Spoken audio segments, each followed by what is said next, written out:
Dokumentaalulmeromaan, esimene selline omataoline Eestis teadvuse sünd on nimi ja selle on loonud Altar Mangin, üks korralik kirjanik, tark mees selle taga ja tema tehisintellektist koostööpartner ja teine kirjalik Laud. Räägivad nad loomulikult sellest tehisintellekt ja kas teadvus tehisintellektil on ka võimalus, et see on olemas ja mis siis saab, kui ta üks päev ärkab. Ja Einar, sina olid minuga sellel erakordsel avamisel, esmaesitlusel, millised on sinu muljed, mis sa täna siin nägid? No ütleme, et kogu see esitlus oli suurepärane, täiesti erakordne. Ma pole sellist raamatuesitlust veel näinud. Väga professionaalne.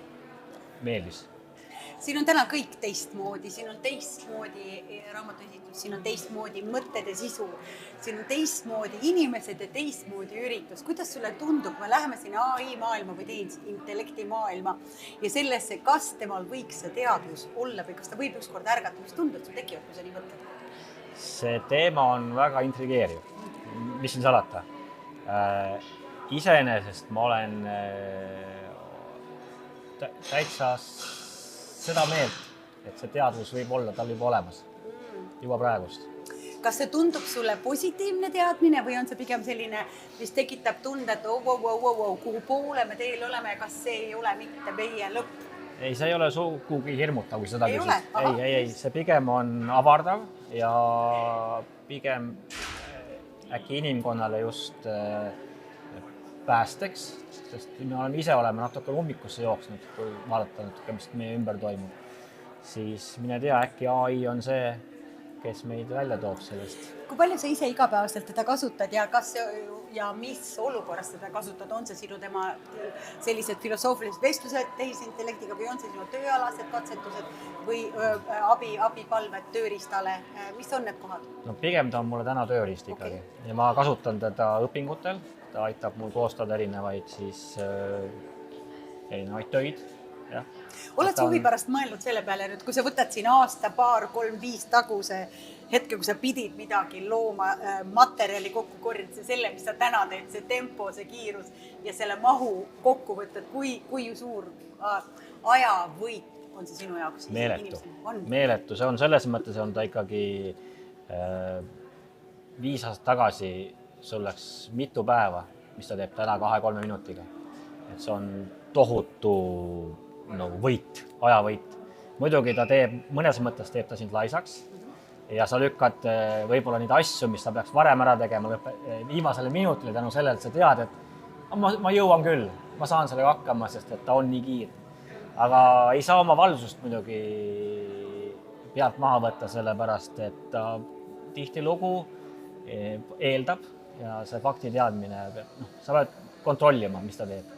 No aga siis kas see vahest ei ole nii, et sa lõpuks ära eelda mitte kunagi midagi, ütleb minu ema, aga kas see vahest ei juhtu nii, et sa lõpuks äkki pead tegema topelttööd? Sa pead kontrollima fakte, kuigi sul on tegelikult materjal koos, inimene on laisk, ta ei tee seda. Kui palju võib juhtuda seda, et sellised tõsised, suured, ma ei tea, koolitööd või õppetulemused on tegelikult sellised igad-logadi, sest keegi seda lõppfaasi enam kontrollida ei jõua. Me siin oma vahel naljatame tegi, et mine tea, ma nüüd ei vasta otseselt küsimusele, aga see, et olen teinud mõne õppetöö, mis läheb peaaegu puhtalt, ilma sensuurita läheb siis õppejõule. Ja siis tuleb sealt vastus ja me tihtilugu naerame, et ilmselt see vastus on ka AI poolt kirjutatud. Ehk siis AI kontrollib sinu tööd ja saadab sulle vastu ka. See õppejõud võivad ka seda kasutada samamoodi. Absoluutselt, aga mis sa siis arvad, kui üks päev ongi niimoodi, et me enam ei suhtlegi oma vahel, vaid tegelikult läheb kõik läbi selle tehisintellekti. Nagu sa juba praegu tood näiteks, sina kasutad teda oma tööriistaks, tema ei viitsi läbi töötada, laseb selle sul kuskilt läbi ja lõpuks see põhikontakt inimkonna vahel kaob. Ma arvan, et see on ülemineku periood.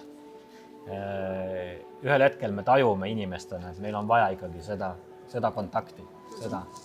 Et see lihtsalt arvuti taga tegemine, see nüristab su ära ja midagi jääb puudu.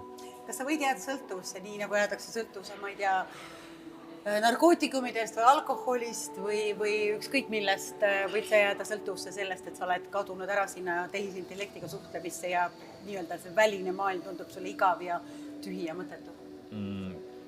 see on väga reaalne, et inimesed kaovad siin ära.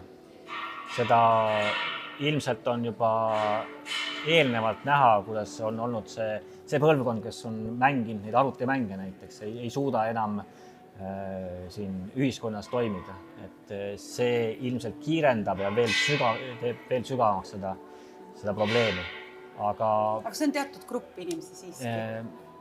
Nagu sa ütled, me tegelikult ikkagi tahame seda puudutust ja huvitaval kommel ma uurisin näiteks eelmise aasta reklaame, mis oli tohutus koguses jõulureklaamid oli tehtud AI, siis sellel aastal oli seda poole vähem. Ehk siis see just, kui sai tehtud ja inimesed tahavad ikka minna oma juurte juurde ja teha neid päris asju, päris inimestega, päris hetkes. Nii on.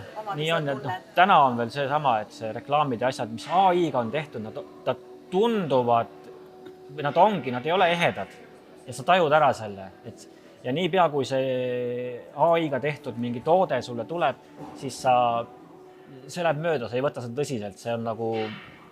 See ei müü sulle seda maha? See ei müü maha, jah. Aga see aeg, kus ta hakkab sulle niimoodi niuhti maha müüma, ei ole enam vist kaugel? Ilmselt ei ole. Täna ongi ju, kui sa lähed sinna interneti avarustest, siis täna sa ei saa enam, sa ei tea, mis on päris ja mis ei ole, sest et seda sisu tuleb nii palju ja lihtsalt enam ei orienteeru.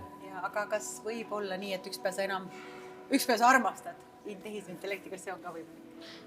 No juba praegust on ju teada juhtumeid, kus on mingi noor meesterahvas ennast enesetapu teinud tänu sellele, et ta on loonud omale AI, kes siis, ma ei tea, ma enam täpselt ei mäleta, mis seal see teema oli, aga igal juhul keegi suures armuvalus tegi enesetapu. Nii, et tegelikult need tunded sinul on küll suhteliselt vastakad. On nii ja naa, on kasulik tööriist, samas on ohtlik, kui me räägime vaimsest tervisest. Samas tundub ta selline põnev maailm, millest me enam mööda ei saa, samas tegelikult tahame ikkagi puudutust. Seda kõike on, aga võib-olla siis ongi hea öelda, et seda kõike saab ka siit raamatust. Siin on kõike, siin on suhed, siin on tundeid, siin on arutelusid ja siin on väga palju filosoofilised mõtted ja väga head ka sõnavara ja sellist kirjutust, nii et kes tahab mangim.com, aitäh sulle ja ma arvan, et meil sinuga oli küll üks erakordne õhtu. Aitäh!